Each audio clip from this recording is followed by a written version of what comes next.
Hello தளபதி அண்ணனா? ஆமாப்பா தம்பி, சொல்லுப்பா. அண்ணே, என்னண்ணே எக்ஸிட் போர்டுல நம்ம 10 சீட் தான் ஜெயிப்போம்னு போட்டிருக்காங்க. தம்பி, நீ தமிழ் நியூஸ் சேனல் பார்க்காத. அதெல்லாம் நம்ம அங்கிள் கட்டுப்பாட்டுல இருக்கிற சேனல். ஆமாண்ணே, நம்ம அங்கிள் எல்லா சேனலுக்கும் காசு கொடுத்து கரெக்ட் பண்ணிட்டாருன்னு நினைக்கிறேனே. நீ வேற நியூஸ் சேனல் பாருப்பா தம்பி. இந்த வருஷம் வெற்றி நமதே. அண்ணே, எப்படியோ ஜெயிச்சிருனே. ஊர்ல போறவங்க கிட்ட எல்லாம் வம்பு இழுத்து வச்சிருக்கேன். கான்பிடென்ட்டா இருங்க சார், நல்லதே நடக்கும் சார். அண்ணே, நீங்க ஜெயிச்ச அப்புறம் அந்த வேலை இல்லாத பசங்களுக்கு மாசம் 4000 ரூபாய் போடுறேன்னு சொன்னீங்களே, அது எப்பையில இருந்துனே? நாம ஆட்சிக்கு வந்த உடனே பண்ணிரலாம்ப்பா தம்பி. சூப்பர்ண்ணே. இனிமேல் நான் வேலைக்கு போகாம வீட்லயே பால் குடிச்சிட்டு படுத்துருவேன்.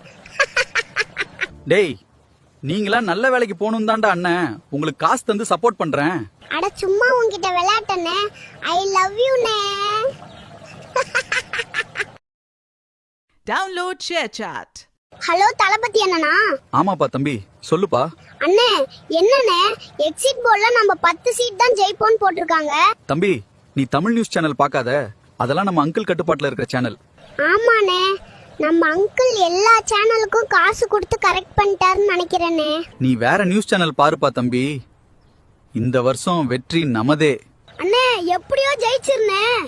ஊர்ல போறவங்க கிட்ட எல்லாம் வம்பு இழுத்து வச்சிருக்கேன். கான்பிடென்ட்டா இருங்க சார், நல்லதே நடக்கும் சார். அண்ணே, நீங்க ஜெயிச்ச அப்புறம் அந்த வேலை இல்லாத பசங்களுக்கு மாசம் 4000 ரூபாய் போடுறேன்னு சொன்னீங்களே, அது எப்பையில இருந்துனே? நாம ஆட்சிக்கு வந்த உடனே பண்ணிரலாம்ப்பா தம்பி. சூப்பர்ண்ணே. இனிமேல் நான் வேலைக்கு போகாம வீட்லயே பால் குடிச்சிட்டு படுத்துருவேன். டேய், நீங்களா நல்ல வேலைக்கு போகணும் தான்டா அண்ணன். உங்களுக்கு காசு தந்து சப்போர்ட் பண்றேன். அட சும்மா உன்கிட்ட விளையாட்டனே. ஐ லவ் யூ நே. Download ShareChat.